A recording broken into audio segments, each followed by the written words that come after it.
Maglalagay po sila talaga dyan ng Trojan horse. Tulad nung lumabas na picture, di ba? Kasi talagang gusto nilang i-connect ang Duterte, ang supporters ni Duterte fake news. Maglalabas sila ng picture dyan ng video, tapos pag grinab nyo, shinare nyo, pero fake news, galing din naman sa kanila yon. Mag-iingat po tayo.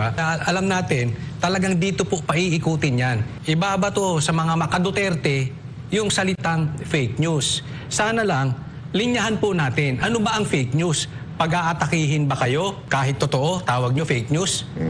Pag hindi mabuti sa inyo, ibig sabihin fake news. Sa mga manunood nito, dagdagan nyo yung listahan. It's really about time na yung social media natin, ilista po natin kung anong fake news galing sa Malacanang. Una, hindi raw nagpasok ng baril sa KOJC. Fake news o hindi? Pakisagot po, Secretary J. Ruiz at Secretary Attorney Claire. Pangalawa, hindi pa papasukin ng EDCA. Nakapasok ba EDCA? Pangatlo, 20 pesos na bigas. Natutupad pa.